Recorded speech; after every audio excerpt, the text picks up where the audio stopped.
Welcome to Top Tier Wrestling, your ultimate destination for all things AEW and WWE.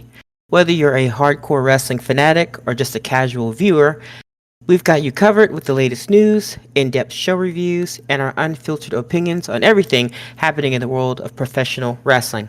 Join us as we dive into the high-octane action, dramatic storylines, and backstage buzz of AEW and WWE. Get ready to step into the ring with us and stay on top of the wrestling world. This is Top Tier Wrestling.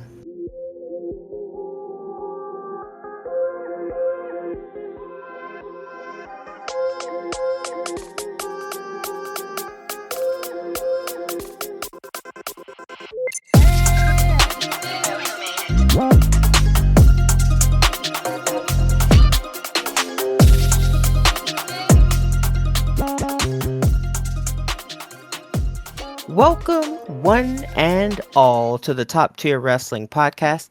I am your host, Donnie Graves, joined as always by the best commentator in the business, Joshua Cole. Today, you and I, discuss Friday Night SmackDown for July 18th, the only Us. way we know how. Awesomely. So, let's get into it. Yeah. Please, You stop. love to hear it. You Oh, love to hear it. please. Thank you. Thank you. All right. So this episode of SmackDown is being brought to us from the Frost Bank Center in San Antonio, Texas. San Antonio, And- Texas, y'all. Texas, y'all. And Texas, y'all. this particular episode, especially on the heels of AEW's All In Texas, felt like the WWE wanted to make sure that Texas knew that they love it the most. Like Yes, they and were also Texas this and Texas that. We're in Texas. We are Texans. And Did you know it Texas? felt like we were being pandered to quite a lot in this Yeah. particular episode. Yes. Like, they made yes, it did. sure to let us know for certain that this is San Antonio. It's in San Antonio. Hey, y'all, SmackDown's in San Antonio, but Yeah. Hey, Texas. Raw will be in Houston. So Texas. Yo, Texas. Yeah. So yeah, that was a bit odd, WWE. Yeah. Well, and that was the show. Good night, everybody. No. This was Texas down. WWE Texas down. Texas.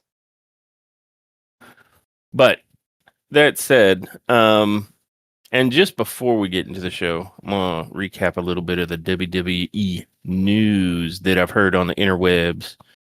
So apparently TKO recently changed their corporate WWE severance packages. It used to be under Vince McMahon that employees got a month of severance for every service year prior. Now TKO has changed it to you get 2 weeks of severance no matter how long you've been there. And unshockingly, morale is not on a high note over that particular bit of news, especially for the corporate employees. Yeah. Is that like 2 weeks? For every year you've been there, or just 2 weeks flat? 2 weeks. weeks That's it. flat, no matter how long you've been there. Wow, that's gross. Yeah, and just for anybody who might be curious, like, we're talking about their corporate employees, not the contract talent. These are the people that are working in the offices in New York and Stanford and whatnot that, kind of make the day-to-day happen at the WWE. That's really gross. Yep, I pretty wonder gross, why. especially in light of the fact that, like, WWE is reporting higher gates and profits than ever. Yeah. Wow. Yeah, I couldn't tell you. You would think when they're reporting that they are the most prosperous they ever been, that this feels a little miserly for them to be doing this. It does indeed. Yeah. But there was that piece of news, but in a more interesting piece of news, or at least more positive, because that's not very good. Apparently recently Rikishi said on his show that he would love to come back as part of the original bloodline. And when he says that, he means Roman, Jimmy, and Jay. And he would love to perhaps play a role not unlike Roman's new wise man. So that would be interesting if they went that direction. Okay. Yeah, that'd be really neat. Yeah, I think that Yeah, could be yeah. good. Except I'd be a little leery of somebody who did it for the Rock. If I were Roman, nah, I mean. Yeah. I yabba dabba do mean, yeah. But to get the show started, we immediately are out in the parking area. And apparently, Solo Sikoa and the MFTs were involved in a multi vehicle incident in front of the Frost Bank Center parking lot. And Kathy Kelly shows up not wearing any pants for some reason. No, Stop. she was, but they were so flesh toned that like when she first walked on the screen, I was like, wait, is Kathy Kelly naked from the waist down? What the heck? Um, I was like, what accident was she in? right? That's Like, way were you more in one of the important. cars? Did it knock your pants off? Um, and she asked Adam Pierce for further comments while Tongaloa is standing in the background bleeding. And Pierce says that he's here tonight because Nick Aldis has taken the week off, and we immediately are reminded why we like Nick Aldis. Yep. And he says he has no further updates. And Cody Rhodes pops in and asks about the contract for SummerSlam between him and John Cena. And Pierce is like, sure, here it is. Why don't you just take it with you and make whatever changes you like? He just So happened to have it with him too. yeah, he had it on his person, like he's just Holding it. carrying around that billfold. Yeah, he was holding it. He Um, was right, he's cradling it like a baby. Um, so he hands it to Cody, who like takes it and runs off screen, and it's like, my first thought was that he ain't just going to read that; he's going to change it. And I'm like, okay, sure. I mean, let's go, Cody. Are you going to add a stipulation that if anybody hits somebody else with the title belt, they immediately forfeit the title to that other person? That'd be hilarious. Like he did like John Cena does that, hits him in the face, and then the bell rings and the ref like stops the match and they pick Cody up and lift his arm and John Cena's confused as shit and then they explain, the announcer explains that per the contract, John Cena loses the belt or forfeits if he hits or strikes Cody with the Someone belt. with the belt, yeah, Yeah. yeah. Um, That would be. I think the audience would be like, "Shut up." I think. yeah. Um, but that's how we're starting is with a multi-car accident. And then later we are taken backstage where Alexa Bliss is talking with Charlotte Flair and she says she understands if Charlotte doesn't want to tag with her anymore following their loss at Evolution. And Charlotte's like, no, that's fine. Just because they didn't win at Evolution doesn't mean, they can't keep going after those belts. Charlotte's not a quitter. Um, and Charlotte tells Alexa that she had a conversation with Adam Pierce, and at SummerSlam, her and Alexa will take on the Judgment Day for the World Tag Team belt. And Alexa says, wait, you just walked into Adam's office and got a championship match? And Charlotte said, I am the queen. All hail the queen. And Charlotte says she wants Alexa to join her out at her match tonight. And Alexa's like, and she spits Charlotte's words back in her face by saying, do I look like a cheerleader? And Charlotte's like, well, yeah, actually you do. Yeah, for real. I thought the same And thing. I'm like, yeah. and Alexa's like, I know, right?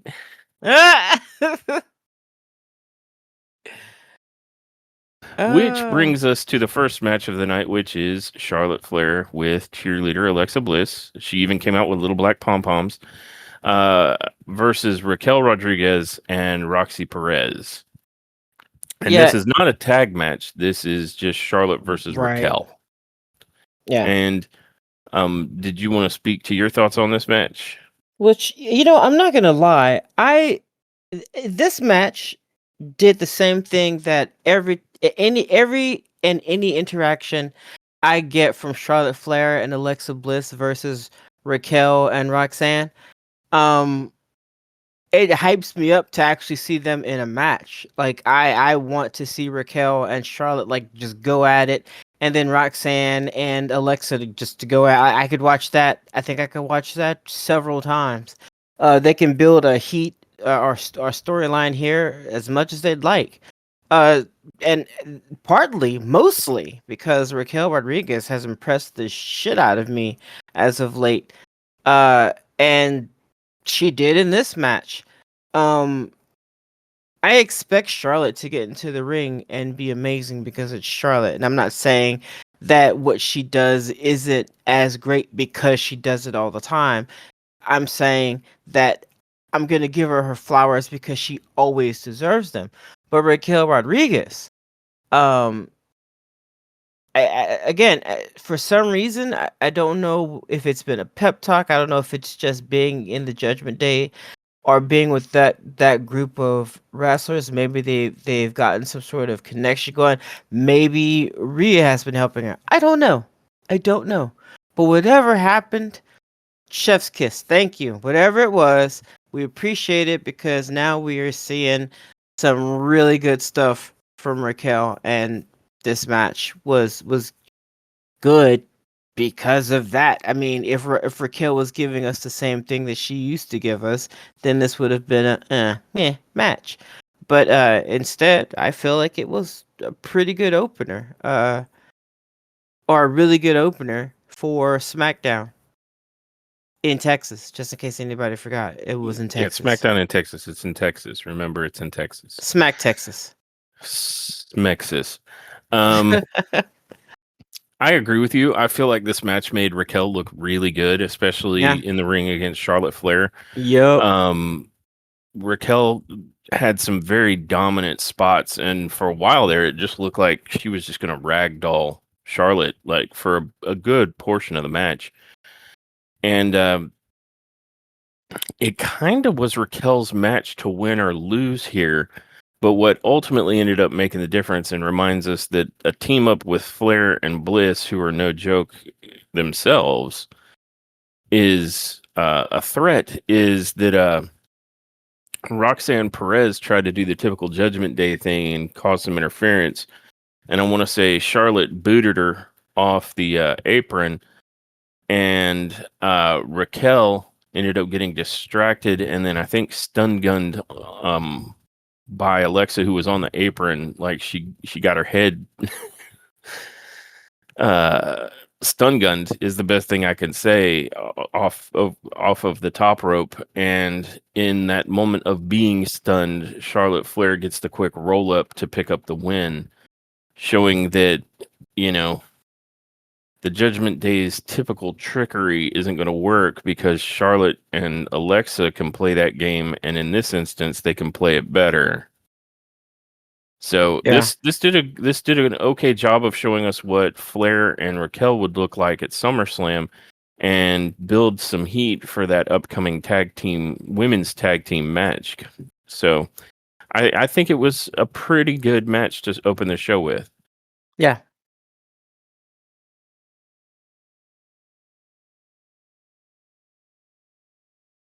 And following that match, we are shown that the San Antonio Police Department, massive air quotes, certainly not WWE like talent dressed as police. No, these are No, actually San no. Antonio Police Department. That was not a Party City uniform. And they showed up and have immediately decided that Jacob Fatu is a person of interest in the multi-car accident that happened at the beginning of the show.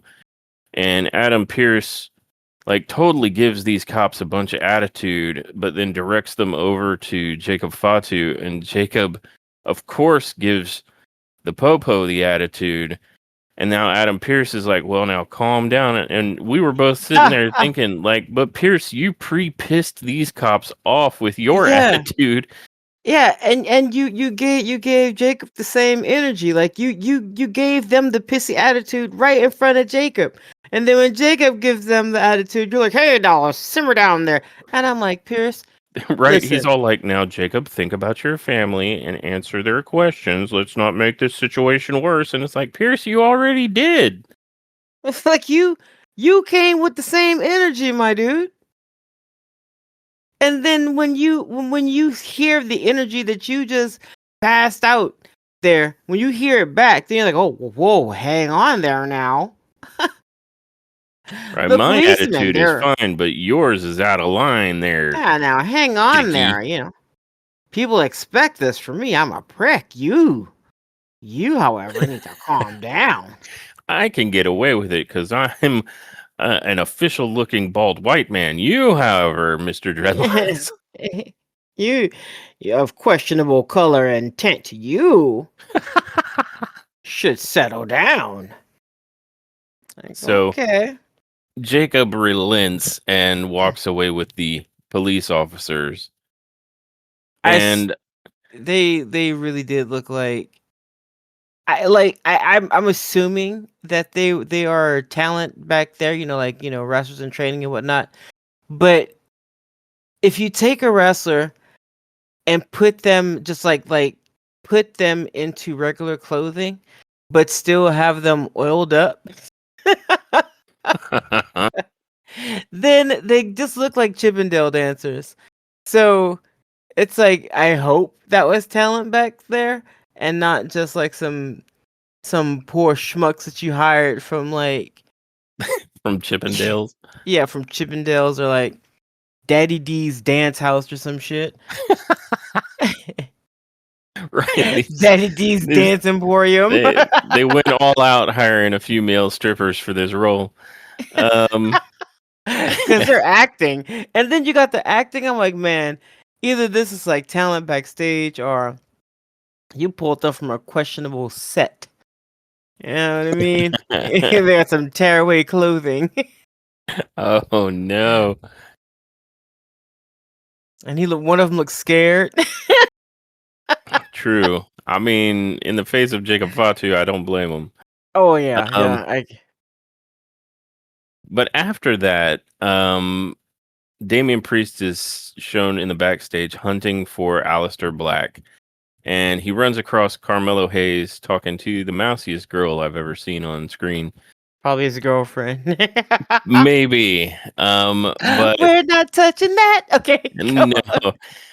on. And he asked Carmelo if he's seen Aleister Black, and Melo says he hasn't, but even then he wouldn't tell Priest. And for some reason, they just get into this altercation, and I guess Carmelo just felt like he wanted to get his face stomped in tonight. So Damian Priest ultimately says, "Well, I'm going to find Alistair, but right here, right now, how about you and I go handle some business in the ring?" And Melo's like, "I love the sound of that. I've been waiting for an opportunity to have my head smashed in. I mean, for an opportunity, especially against a former world champion." And he says, "Yeah, it's crazy that Damian Priest is going to be laid out back to back in across these past couple weeks." Yeah. And Priest is like, "Keep that same energy." So we will definitely have that match this evening. And then I think we are treated to basically dueling video packages of Tiffany Stratton and Jade Cargill, both talking smack kind of at each other. For their upcoming match at SummerSlam. Um, I don't. For me, I'm having some difficulty here. Like, I like Jade Cargill well enough, but Tiffany has kind of lost my interest since WrestleMania. To be perfectly honest, um, Tiffany kind of lost mine whenever they let her start talking. Uh, and that's such a unfair thing for me to say. I totally understand, but her voice grates my nerves, and it's not just the voice; it's the sing-songiness to it. Listen, I'm pretty sure that my voice gets on people's nerves, or some people, and I can dig that. It's not for everybody. Uh, she's just it's not it for me, man. And I can't take anything she says seriously because everything she says sounds like she's literally reading from the Legally Blonde script, Rip. or she's channeling the Clueless movie. So and that God, I kinda feel bad saying that, but I just can't get to it, so I can't take her seriously. Uh, on top of that, her mic work is kind of Um, so I think she takes away the dominance from herself. Um, just just the stuff that she chooses to say in promos, or how she delivers it. It's just not. There's nothing threatening or convincing about it. Um, and her in ring work is I mean it's good. I'm not saying that she's not a good wrestler, but um I don't know how good. Like I'm not really sure. Just like no, I don't want to go down that road. I think you know what? I think her and Jade Cargill are probably on the same level, but for different reasons. Um, That's fair. I could see that. I yeah. think for me, it's that there's like Tiffany Stratton, her run hasn't really had any strong heat. Not even Oh that yeah, thing with none. Charlotte. That thing with Charlotte just felt like a misstep, to be perfectly Yeah. honest. Like neither woman was on their A game. And so I feel like WWE doesn't really know what to do with Tiffany Stratton right now. And while it was unique that at Evolution, Naomi cashed in against the Io Sky Ripley match, what coming out of that, like after the surprise has passed, you basically got rid of one of your longer term storylines, which was Jade Cargill and Naomi. And so now in the aftermath of that, there's zero heat really between Stratton and Cargill. And what I think could have made for a more intriguing SummerSlam match that had a long term story and some heat would have been like Cargill going after Stratton because she wants the belt and Naomi threatening to cash in there. And while that may have been predictable, I feel like this is one of those instances where they opted for unpredictable versus long term satisfying. Yeah. Because now there's literally no buildup and not a terrific amount of interest on Tiffany Stratton and her championship versus Jade Cargill coming into SummerSlam. And you've just inserted Naomi randomly into Rhea Ripley and Io. And so Yeah.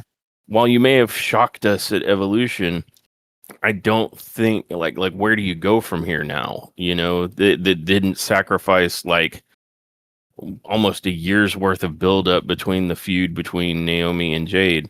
So I don't know. A lot of this stuff feels like they're flying by the seat of their pants, to either stay surprising or to offer up some kind of shocking thing to counter program against maybe AEW. Yeah. Um, and I don't know how this will play out in the long term, but I know that I just don't have a terrific amount of interest in this upcoming championship match between Tiffany Stratton and Jade Cargill because there were more interesting other directions to go, at least with Jade. And Tiffany, they haven't had an interesting direction to go with since she's become champion. Like her story arc with Nia Jax ran its course, and then they just didn't have a backup plan. Like, where do you go from here for her entire championship run? Yeah. Which is unfortunate. So I think that's what it really is for me. Is just it's not that interesting Yeah. on its face. Like outside of the fact that it's a championship match, that's really the only thing that's providing interest here.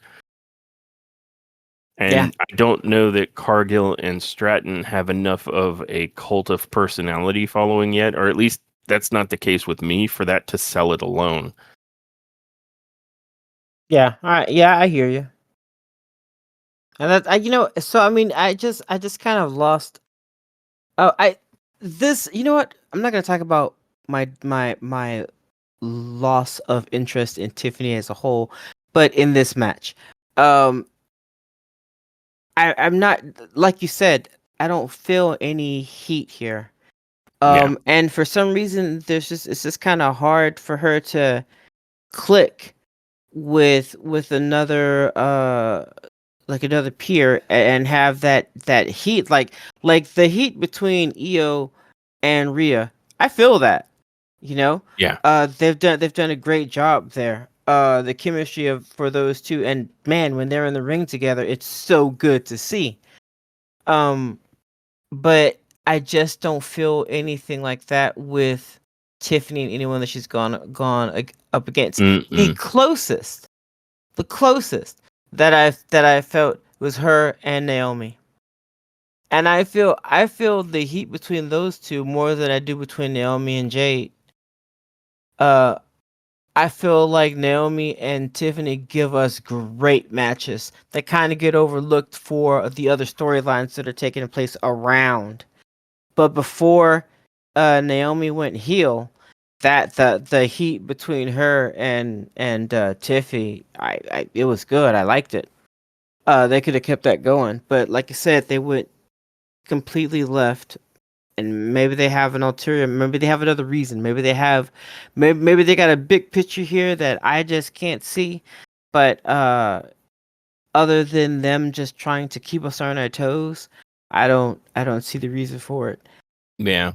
So yeah, at least at this juncture, I feel like Tiffany's championship run, like how she got it with her Money in the Bank cash in and the Nia Jax stuff was the most interesting storyline Tiffany's been a part of. And since she's had it, they tried to fabricate heat with her and Charlotte, and that led to like what felt like a very sloppy promo and led to probably the worst match at WrestleMania, Yeah. and it just hasn't really been able to get back on the rails from that. Like they even at Evolution didn't have anything, so they really just said, "Well, throw Trish Stratus in the ring with her," and like that was heatless because Tiffany attempted to be a little snarky about it, and Trish just sort of let it roll off her back, like, okay. You know, Yeah. Yep. it was like there was zero heat in that match either. Yeah. So I don't know if Tiffany just doesn't have the ability to evoke emotions, or what, but like there's zero heat coming into this, at least from my perspective. Like this is probably the match on the SummerSlam card that I care the least about, and that is unfortunate. Yeah. That said, we are led into our second match, which is Damian Priest versus Carmelo Hayes. And to kind of quickly give my thoughts on this one, I felt like it was a pretty back and forth match, like surprisingly so. Like I kind of thought Damian Priest was just going to body Carmelo, but Yeah. that really wasn't the case. They were actually having a pretty good back and forth match. Until Damian Priest, I believe, is trying to do his version of old school to Carmelo Hayes, and Aleister Black appears on the apron and overtly like crotches him on the top rope, then steps into the ring and clobbers Priest with a huge black mass, resulting in it. I mean, he wasn't trying to hide it. The referee was looking right at it. So obviously it's a DQ in Priest's favor. And then I think Black kind of sits cross-legged over Damian Priest and tells him, I think he said something like, "You only found me because I wanted you to find me." Yeah. I'm like, Something well, stupid he like found that. you because you came to the ring. You found Yeah. You him. just came in there and kicked him in the face, bro. Like that's Yeah. And found you. so, but we'll see if that results in. I mean, obviously, Priest is going to still want a piece of Alistair, but I wonder if now Carmelo is going to have an issue with Alistair interfering in his opportunity against a former world champion. Yeah. But those were my thoughts on it. What about you? Um. Basically everything you just said. I I duplicate that sentiment. Yeah. This was a pretty good match. Carmelo looked good in it. I at one point I almost felt like Priest owed Carmelo a favor or some shit. Um. But and it was a pretty, like I said, like, it was a pretty good back and forth. Until it wasn't. Until Alistair got into it. I'm not really sure what the issue is with Alistair and Priest. Like, I get that he was upset because Priest tried to be the voice of reason, which was just very strange. Um, I get that, but to go so far as to as to be like, yeah, well, I'm gonna attack you again during your match. It's like, okay, well, Yeah. now I'm not really sure what the deal is. But I guess they needed something else for him to do since they don't have anything for Ron Killings to do, or some shit. Like, I'm not sure what they're Yeah. Yeah. doing No, there. no. You just took the words out of my mouth that I was about to Um, say. yeah, Is I think they needed a way out of the road to nowhere that they were doing with Ron Killings because I yeah, don't think because they they know what they're don't want. doing with him. Yes, they don't want this dude to win anything. So, uh, they don't know what to do. Maybe they'll quietly fire him this time. Maybe they'll pay him a huge severance to not get on social media and say that he got fired, so I that they can let him guess. go or some shit. Like, I honestly, I don't know, because and if I were Ron Killings, I would ask the same questions, like, what's the point then? What are we doing? Because I got only so many more years that I'll be able to do this in good health. So what are we doing? Like, unless he's okay with just chilling and getting a paycheck. If the issue really was just the fact that he wasn't getting a paycheck, which I doubt. Yeah. I doubt that And they had this whole little storyline that they came out with, and he cut his dreads, and he's got this really crazy cut now, which I like a lot. They had this little storyline that they were going with him, and then they told him to be goofy again, and so he kind of threw that back in, and now he's just Ghost. So I don't know yeah. what.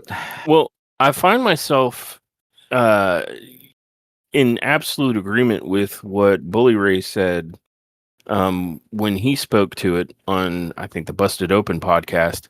He said, you went through all the effort of cutting your hair and symbolically, killing our truth, then you don't want to continue to evoke our truth. And Yeah, that's actually playing out because they seem like they're completely confused about what they want to do with him. Like I thought, if we're putting down our truth, we're going to get like straight edged Ron Killings, like from what was it, like the early 2000s TNA, yeah, where he's out here whooping asses. And they decided to go with that, like you mentioned, that middle road, like multiple personalities kind of, I'm driving now. No, now I'm our truth. And even the yeah, announcers and stuff, they don't ever call him Ron Killings. They keep calling him our truth. So it's yeah. like they're burying that, angle, themselves. So I really don't know what the heck WWE was trying to They do with that. Was it just to get heat off of you from the fan base who felt like it was the schmuckiest thing in the world, and now you're hoping that the fan base is like really, really got a short-term memory issue so that you can just bury the guy, in other ways. So yeah. I don't know what they're doing with Ron Killings, and I don't think they do either, which is why they have pivoted to this, suddenly Alistair is going after Damian Priest. Yeah. Um, And they seem to have an issue when it comes to a particular type of wrestler. And I'm not gonna get into it, but I will say that this is not a new problem. We can see wrestlers like Shelton Benjamin or Bobby Lashley. They all seem to have something in common. MVP. Um, they don't fit a particular box. Uh, they look like other wrestlers, yes, but they don't behave the way they're supposed to behave. They need a generic uh personality. Take, for example, Carmelo Hayes.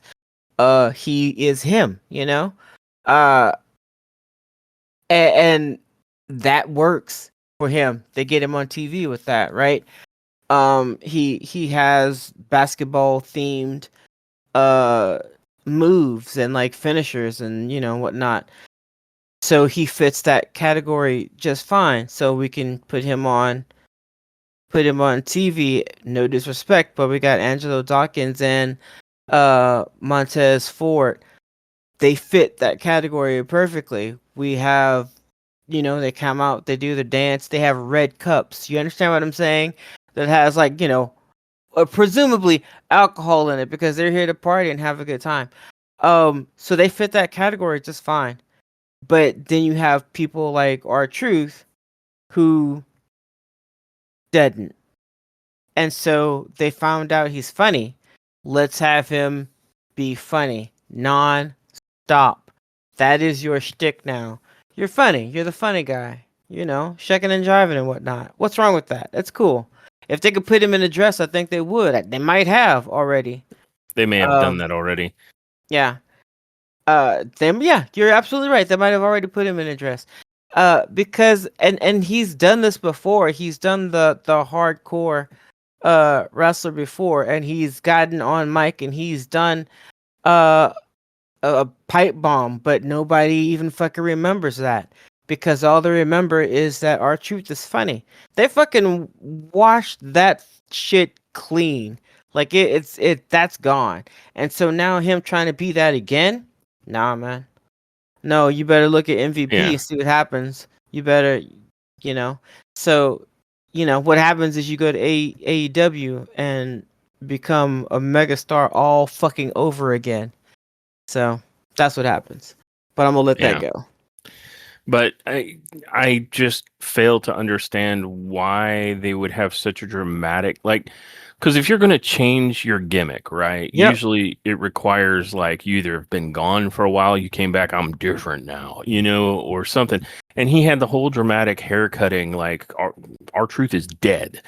Yeah. And then they just didn't commit to it for some reason. No, And because I I don't think they think it's want lost to. nearly all of its momentum in Yep. much the same way that like momentum just I think they wait out like public perceptions to see if they can wait them out long enough for them to lose interest. Yeah. Because I feel like that's kind of what they're doing with Karrion Cross as well. So Yep. I Like just don't know why they're so opposed to somebody getting over with the crowd organically when it because I thought wasn't that the excitement about the Triple H era is that he's going to take his foot a little bit off the throat of the creativity to let people kind of do their thing. And I'm seeing that Triple H is starting to act increasingly like Vince McMahon's era. So yeah.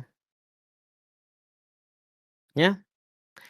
So but all in all, this was a good match. I just think that, and I don't know what they're doing with Alistair either. I mean, I don't know what they're doing with these men, and I kind of feel like they don't either. So we're just kind of seeing where they're going with it. I'm just happy that Carmelo's he's still there. Um, because I honestly thought that they would have let him go by now. Um, or they would have given him the Austin Theory treatment. By the way, he's disappeared. So, um, yeah, you know, just a side note. I think one of the issues with Tiffy, I know way back, the one of the issues with Tiffy is they really want her to be a face, and I just don't see that. I think that she would make a much better heel. Um, I feel like that is, and I'm not saying that she's a bitch or nothing in real life, but I'm just saying the heel persona. I feel like it would fit her a little bit better. Her trying to be a yeah, face is weird, and they've been doing this ever since she was with Nia Jax, like making her and they even did so weirdly by making it more like a Mean Girl setting. Where all of a sudden Nia Jax is like some kind of like high school bully, and she's like the leader of the cool girls, and Tiffy is one of the girls that she picks on. Like that's the story that they gave them for some reason. Um, so it's not like they don't fucking see it, but honestly, I think that she could do a lot more than just be like so really, I feel like they don't need to do that. They really don't. Oh, I think she'd be a great heel, but that's me. But back to Damian Priest and Carmelo Hayes. Overall, good match. Of course, Damian's yeah. amazing. Carmelo looks good. Um, I just am concerned about where any of these men are going. Alistair Black, Damian Priest, Arca. Like, what are we doing? What are we doing? That's all. Yeah, What? I think they're trying to get something started, like I said, because they don't know what they're doing with Ron Killings, so that was Yeah. just a road to nowhere, or it was just to get to here. And for the record, I absolutely agree with what you just said about Tiffany Stratton. I think I made the same comment about how she'd be much better in that role because a face just doesn't suit her. Mm-mm. I even compared it to Liv Morgan, who found her niche when she decided she was going to be the little obnoxious goblin of the Judgment Day. That was Yeah. like she's perfect for this. Yeah. Um, Moving on from that match, though, we are shown a Wyatt 6 vignette where Dexter Loomis says the Street Profits showed that their bond is only connected by that lust for gold. And the Wyatts were, in fact, built for this. Their new family was forged in pain, defined not by the blood they share, but by the blood they spill. And that the WWE Universe should let the Wyatt Six be their guide. All they have to do is follow. And when he said that, I immediately, like, in my head, I even said it out loud, I think, said, follow the buzzards. Because Oh yeah. that's that's the original Wyatt family, follow the buzzards. Mm-hmm. So a nice enough vignette, filled with lots of creepy effects that modified their voices and whatnot. And following that, we have, I want to say, Solo Sikoa coming to the ring, and he's telling the people, you know, tonight's a perfect example of who Jacob Fatu really is, that without my guidance, he's reckless. He doesn't care about nobody. I gave him everything. I brought him here. I made him successful. I put money in his pocket, food on his table, made him a champ, and he deserves none of it. He's so damn selfish. He betrayed his real family, the only family he has, and I should have known. Once a criminal, always a criminal. And then it cuts to a backstage on the Titantron. It cuts to a camera backstage where we see a police car pulling up. And Jimmy Uso shows up and he's like, get my cousin out of there. And the officer comes around and says they've reviewed the footage and have determined that Jacob is not the person of interest and he's free to go handle his business. So Jacob is now beelining for the ring, and Solo like shits four kittens and a cat. Um, and him and Jimmy hit the ring and send Solo and his MFTs, into disarray with Jimmy sending, I can't believe they actually went with calling him this, Tala Tonga, tumbling to the floor. And by tumbling, I mean the dude took like a step down. Um, and I'm he sorry. ends The up, only thing that I have in my head right now is shitting four kittens and a kitty cat. That's yeah. it. That's all I have. But basically, it turns into a rumble between Jacob, Jimmy, and the MFTs. And it's looking like Talatonga is about to maybe put Jimmy through the table with a choke slam when Jacob nails him with a suicide dive that sends Tala tumbling over the top of the announce table. Like that part was pretty good. And then Jacob is all fired up and he does the boogeyman taunt. Mm-hmm. And meanwhile, Tala rises from behind the table in a relatively menacing way. This was actually well done. And Jacob turns around and he runs back around from the announce table like, let's go. And so he runs into Jacob's super kick, then Jimmy's super kick, and then they basically do the super kick party to him and send him crashing over the timekeeper's area. And this was a pretty good little brawl segment, and they're basically beating each other up pretty good until Jacob decides, it's chair shot city time. He goes and gets a chair, and he's just beating Solo and Tala. Or no, he's beating up Tongaloa and JC Mateo in the ring with the chair just over and over. And Adam Pierce comes out, and he says, Solo, you want to frame an innocent man and get locked up?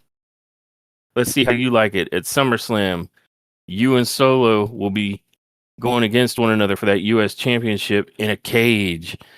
And the crowd's like, wow. And that's when the San Antonio Police Department, again, massive air quotes, shows up as Solo is trying to back his way out of the ass whooping that's being delivered into the ring. And he's all like, yeah, that's right, officers, go get him. He's pointing at Jacob, who is still in the ring with the chair. And the officers instead handcuff Solo. And Solo's all like, what the hell? And it was pretty good. And so basically, Solo gets escorted, handcuffed out of the arena with Talatonga running along behind him, going, "This is some bullshit." And so that was pretty good. That was apparently the culmination of the whole angle that started at the beginning of the show with the multi-car accident.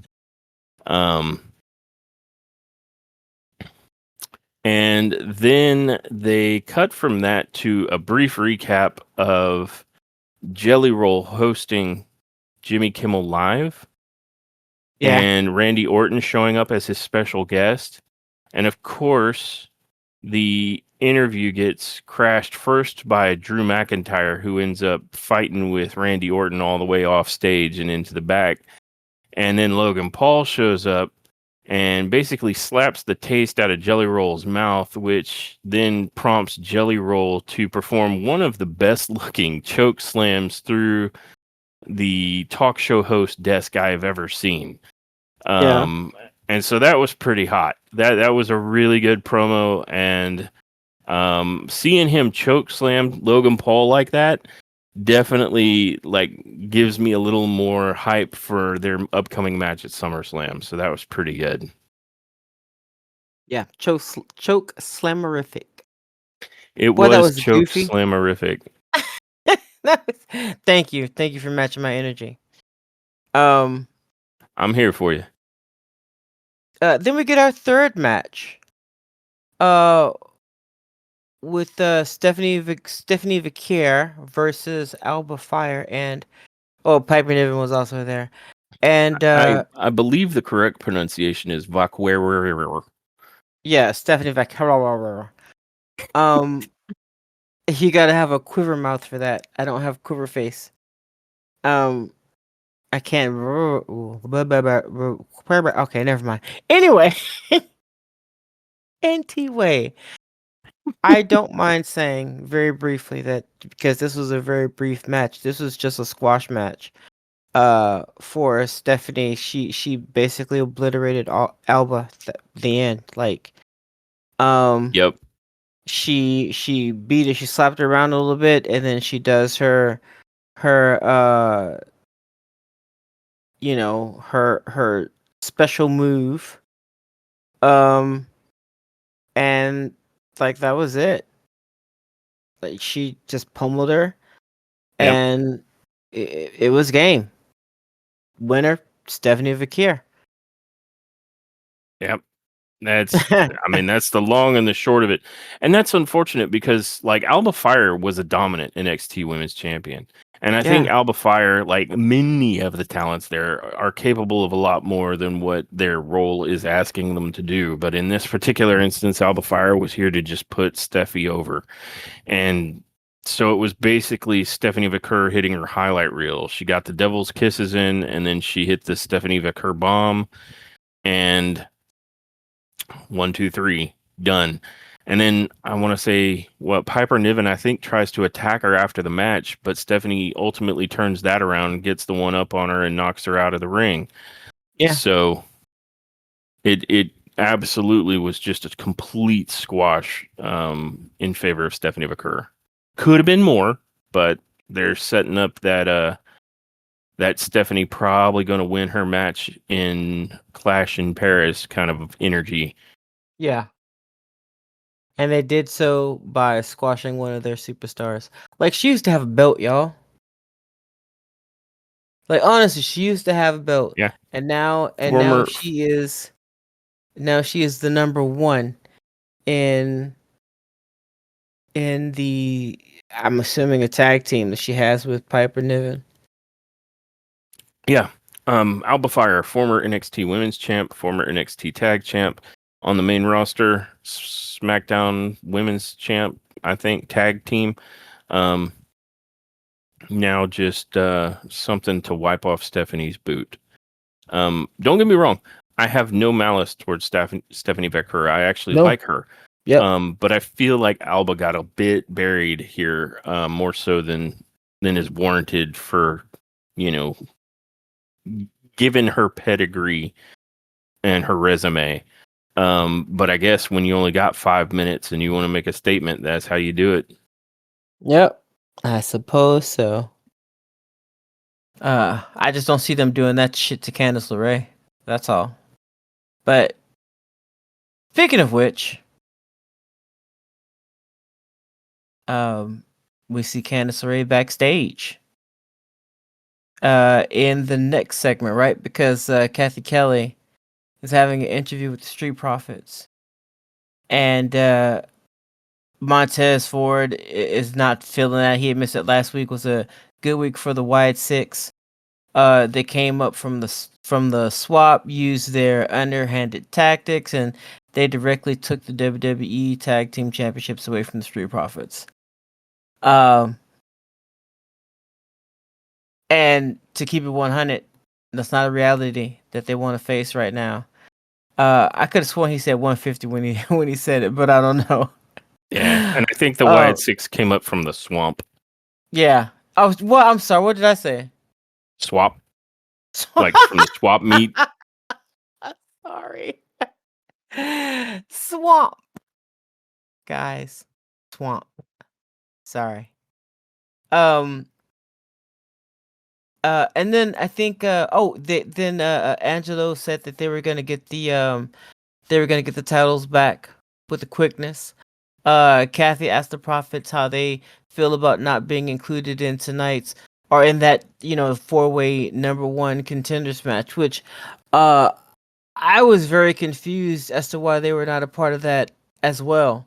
Yeah, Uh that was a- a great question. I was like, and shouldn't they? yeah, did they answer that question? Was that question ever No, answered? nope.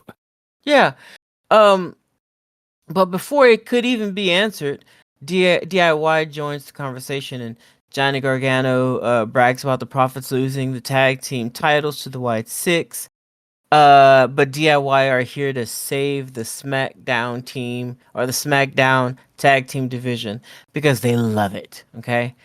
And DIY always knew that the Profits didn't have what it took to beat the Wyatts. The same group here, by the way, DIY, the same group who was literally running from this Wyatt Six challenge. So apparently they're gonna be the ones to take those belts, huh? Sure.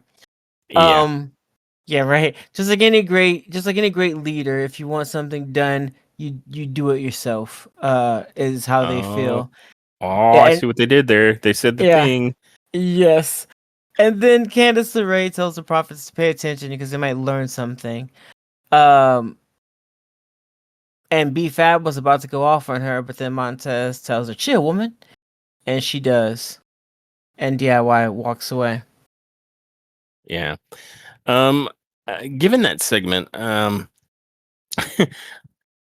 it took the Profits forever to win the belts. They didn't win them initially with a quickness. They even pointed out it's something like 4 years. Yeah. And what I feel like happened is they lost them with a quickness. So I don't know if they're going to win them again with a quickness. Um, Yeah. I'm and not. I'm least not ways sure. when they're not even in the 4-way number one contenders match. I guess they got shot. The age of automatic rematch is dead for sure, and the Street Profits are at the back of the line. It looks like. Yeah. So yeah, I don't know what to do with that. Yep. And they asked the question because I guess they figured the audience would be thinking the same thing, but then they just didn't answer it. They're like, "Yeah, about that, whatever." Yeah. Yeah. Gosh, wish we had an answer for you. Bye. Yeah, that's a great question. Next question. Um, that's Yeah, how that wow. felt. Fantastic question, Kathy Kelly. Fantastic question. So anyway, uh beans. Just move Beans? on. Yeah, Oh, just I move see. on. Yeah, yeah, yeah, exactly. Um, and I mean, at this point, Beans? Kathy Kelly was working extra hard. Like she had found some pants and she was trying to do her job. So I don't know what was up. But that leads us directly into our fourth match of the night, which is Fraxium versus DIY with Candice LeRae versus the City Machine Motor Guns and Ray Phoenix and Andrade in a fatal four-way match. And the winners of this match, of course, will become number one contenders for the tag team championship. No, I know what you And guys are thinking. You guys you guys are thinking, well, clearly the tag team that ain't really a tag team, they're not gonna win this. It's gonna be no, one of these tag teams that have been here. One of the tried and true, Fraxium or DIY or the Motor City Machine Gun Bullet Gun Sheens. It's not gonna be Ray Phoenix and Andrade. No way. That's no, impossible. with a men's tag division this deep, I mean, a couple of guys that just threw together a tag team last week surely won't win. Yeah. So anyway, they won. Um and all you guys out here that have been with your tag team partner for years, Motor Gun Machine Cities. I'm looking at you. Well, you know, two guys who are superstars by themselves in their own right. Uh they're going to come together and do what you guys have been doing for millennia. He's gonna come on in here and do that real quick and most likely win the belts. Yeah, two guys who were clearly going after the mid card title, Andrade and Phoenix, the US championship that's on SmackDown.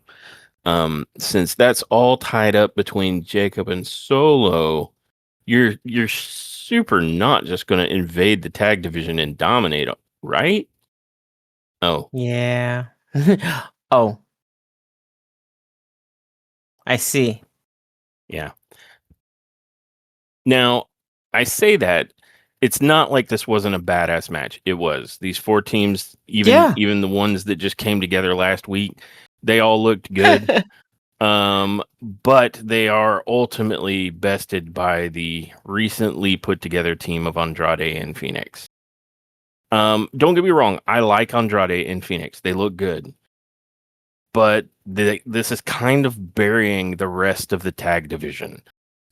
Because they just came together like 2 weeks ago and are cutting like a hot knife through butter through this SmackDown tag division, which is one of the selling features of SmackDown is that they've got a hella good tag team division, especially on the men's side. Yeah. And I worry that when they do this, it tacitly sends the message that tag teams are just composed of dudes not good enough to make it as singles competitors. I feel like that's the message they are sending. Yeah. Yeah, and why did you know Ray Phoenix had a tag team partner. Maybe you guys have met him. What? Yeah, you might have met him before. Uh they used to do this for a long time. It's almost like they grew up together. Like they were two peas in a pod. Like brothers? Almost like, yeah. Yeah, crazy, I know. And they both do lucha? Yeah. So Yeah, it's yeah. it's like they're lucha brothers. There it is. There it is. Yeah. Almost like, and it's such. So yeah. Um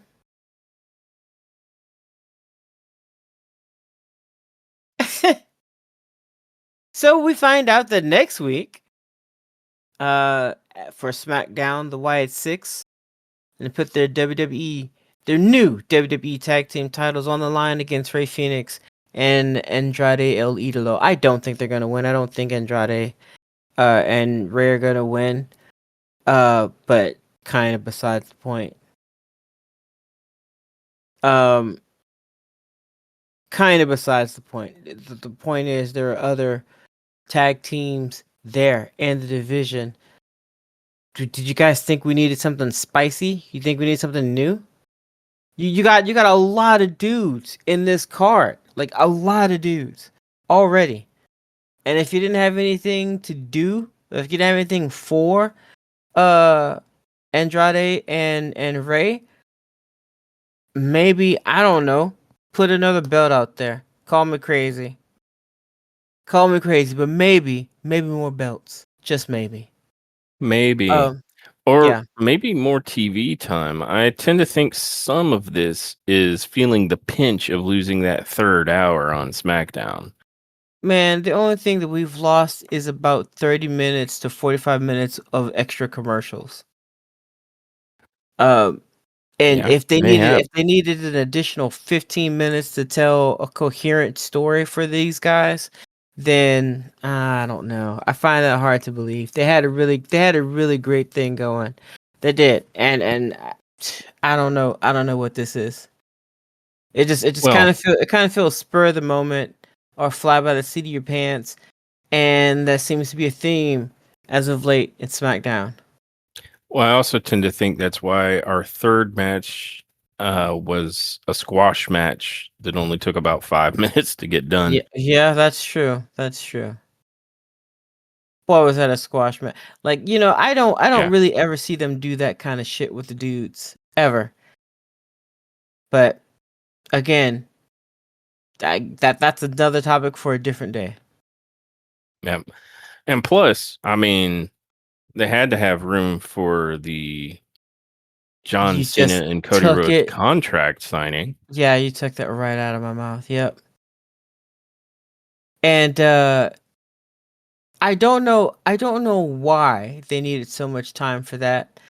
Uh for that little segment, of course we have Adam Pearce out there, and he introduces Cody Rhodes. The music cuts on. Cody Rhodes comes out there, and immediately signs the contract. Like, cause I mean, he had it for like most of the evening, so he's read it like 3 or 4 times, so he knows he knows Yeah, what's in it. he's redrafted it twice. Yeah, he signs it, and then he gets on the. And at first, I was like, "Oh, cool! He just signed it. All right, cool. This should be pretty. This should go by pretty quick." But then he grabs the mic, and I was like, "Damn it!" Oh, crap. And he goes, "So San Antonio." Can't believe they made him say those two S's together. What do you want to talk about? So, San Antonio. Yeah, and then he says, because just in case we forgot where they were, he said, "I appreciate that warm reception, making me feel like a Texan. My father was a Texan. My brother is a Texan. They were outlaws. And all I ever wanted to be was like them. Because he just wanted to be a Texan too." Hmm. Anyway, And that Texas, was his Texas, whole story? No. Texas. Texas, Texas, Texas, okay? Um, there's a lot of that. A lot of cheek spreading. A lot of Texas love. Um, and then he went on to pretty much cut a promo very familiar because it's pretty much the promo that he's cut against John Cena since this heat between him, quote unquote heat between him and John Cena began. Um, maybe if you think I'm wrong, please cut in. Uh, Nope. and So far, so good. after that, after he cuts the same promo that he's been cutting, um, Adam Pearce calls out the undisputed WWE champion John Cena. And John Cena comes out and does not cut the usual promo. He goes a different route that I felt was kind of weird and remained weird throughout the Rest of majority the of segment. his. Yeah, he basically said stop, cut the music. Cody, sit down. No, give me a second, guys. Hold on. Give me a second.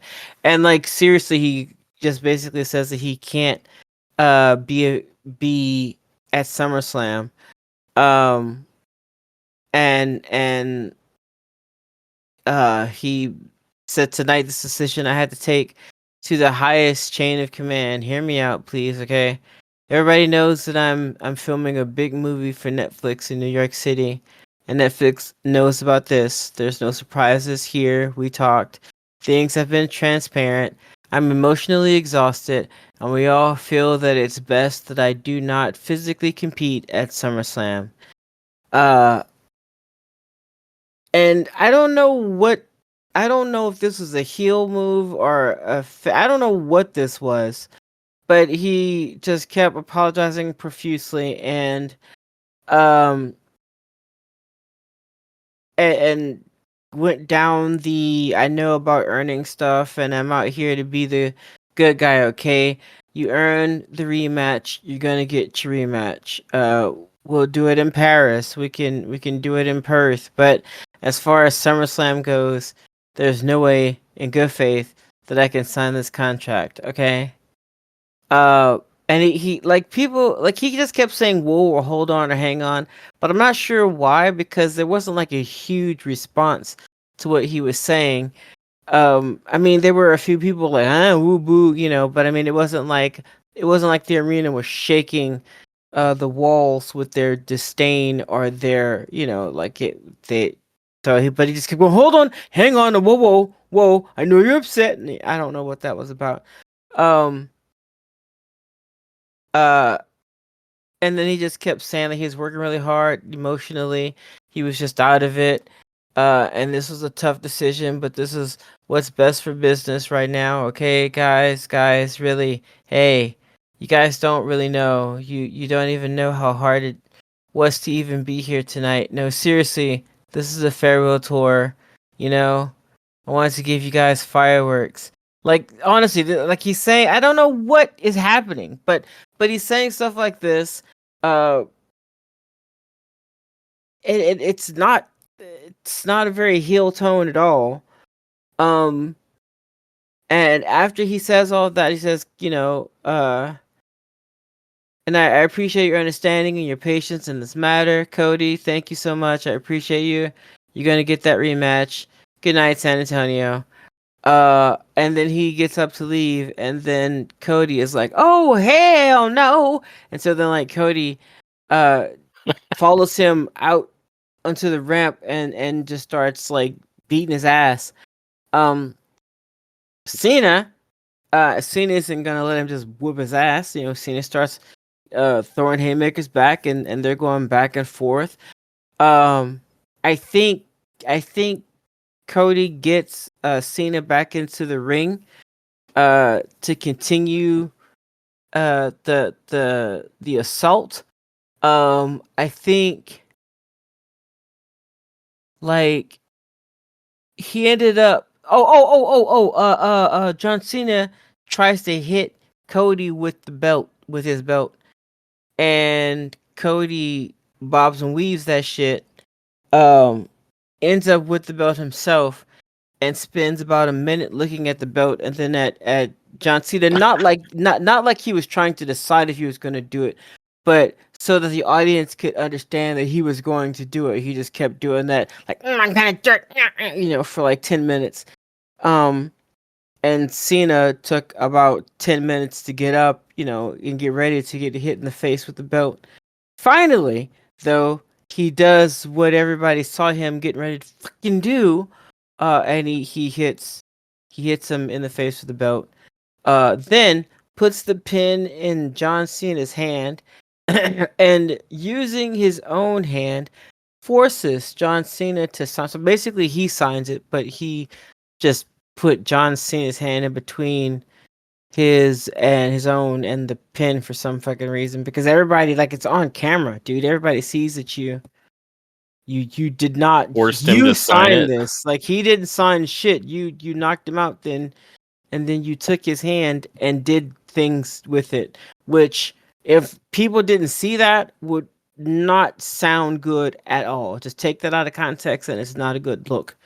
But yeah, you did that. So Cody looked more like the heel here, but people still cheered for him. And Cena looked like I don't know. It was almost the way Kevin Owens came out and delivered his actual factual bad news, and nobody believed that it was actual factual bad news because of how they did it. This Well, was I just as mean, weird. according to The Rock, everything's work. Yeah, yeah. So Kevin's neck was in on the work and didn't tell him. Um. So. Yeah, he Yeah. found out later. Um, yeah, pretty much. Like Cody plows him with the belt, and then he actually laid Cena out on a table, the signing table, and then splashed through him, and that's Right. when he forced Cena to sign the contract by manipulating Cena's hand. Um, and then he basically says, "John Cena, check the fine print. It's not just a match; it's a street fight." Like, how Which could means he? He you're could you're not gonna have. hit him with like 1.5 kendo sticks. Well, it's not like he's going against Shinsuke Nakamura here. Okay, that's all he could do with Shinsuke, which was go down the ramp and then come back. Like that's literally all they did, y'all. We ain't talking shit. You can look it up. Look up that match. You see exactly what we're talking about. That was their quote unquote street match. Um, and maybe we're desensitized. I don't know, but just going up and down a ramp, that ain't that ain't a street match to me. Yeah. So it was with that the show closes. And you're right. It's sort of like John Cena, while he was delivering disappointing news, he didn't seem like he was the heel here. And Cody was like, "Oh, the hell you say?" And, puts him through a table and forces him to sign a contract. That you like, I know it's Wrestle Universe, but that's not legally enforceable anywhere. Yeah, Um, so I don't know what exactly they were trying to intimate with this. Um, that said, I found this episode of SmackDown to be mediocre and pandering. Um, yeah. I mean, the matches themselves were just fine, but the shoving Texas down my throat. I say that as someone who lives proudly in Texas. It was too much.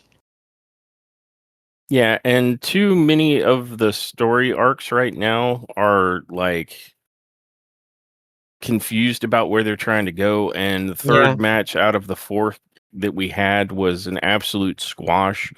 This I can't in good conscience say this was a top tier episode. This was like a yeah, 6.65 maybe. yep, Um, you couple that with like whatever is happening. Like I already have minimal interest in what's going on with John Cena and Cody Rhodes. That's another yeah, one of the championships like Tiffany Stratton's that I just don't give a shit about. Like they haven't given me a reason to give a shit about it because it's been a mediocre farewell tour for John Cena, having mediocre match after mediocre match. And so this has no real heat for me either. yeah, Um and then we talked about how like we don't know what the heck they're doing with Ron Killings. They didn't it's just too many of their storylines are in limbo right now. yeah, And it's like, what are we doing here, guys? And I mean, I get that you might have to build something up, but too many of them are just lost in space at the moment and either are confusing or just not that interesting, at least not yet. yeah, So this is an episode of SmackDown that was highly missable and nothing would have been lost to a fan base that's trying to keep up with what's going on.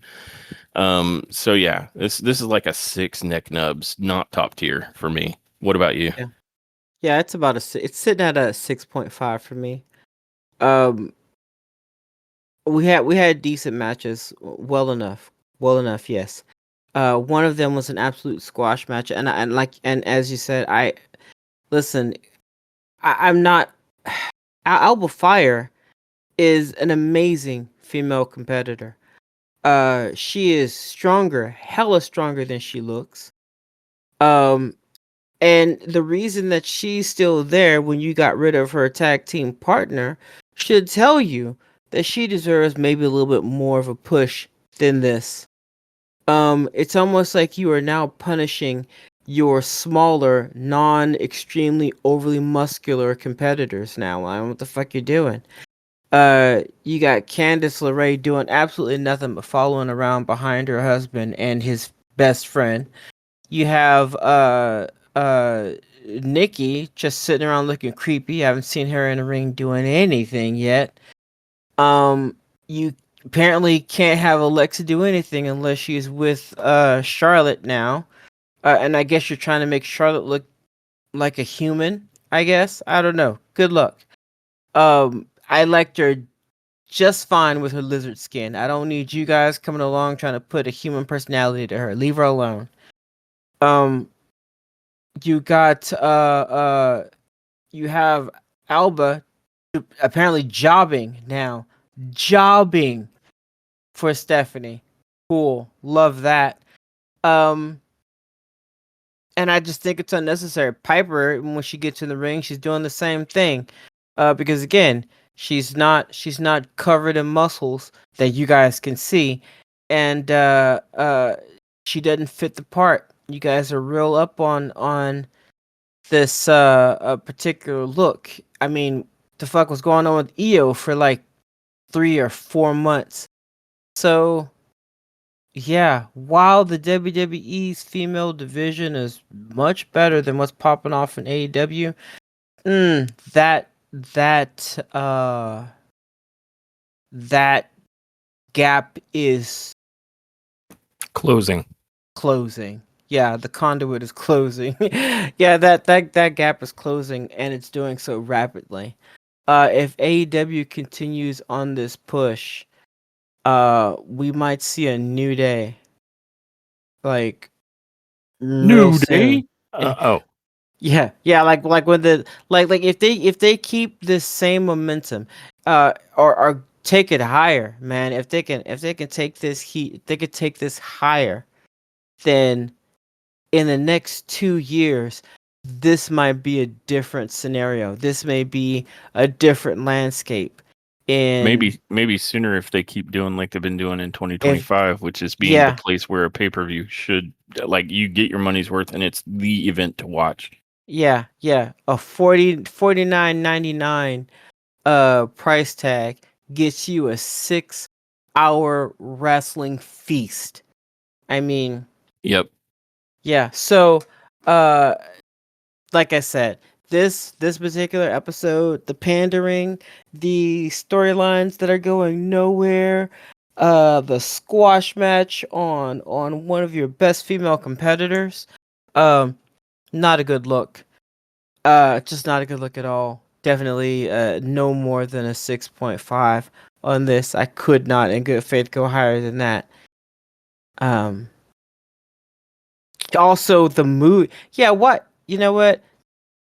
I just gotta squint at you, WWE. That's all. I just gotta squint at you. I'm just gonna question a lot of stuff that you did. I know that you suddenly really, really, really, really, really love Texas. I get it. But like you move your SmackDown episode to, but instead of before All In, after All In, like 7 days or so after. It's just kind of hmm. Okay, Yeah. okay. You do you, boo. Anyway, 6.5. No more. Yep. So that has been our coverage of WWE SmackDown. And I want to thank everybody who has listened to this episode, and I invite you to join us for our next episode of the Top Tier Wrestling Podcast, which will most likely be our coverage of Monday Night Raw. And until then, I don't think there's much for me left to do but roll the outro. Bye, guys. Ah! Thanks for tuning in to this episode of Top Tier Wrestling. We hope you enjoyed our deep dive into the latest AEW and WWE news and shows. Don't forget to subscribe to our podcast so you never miss an episode. Follow us on social media for updates and to join the conversation. Until next time, everyone, remember, wrestling is always better when it's top tier.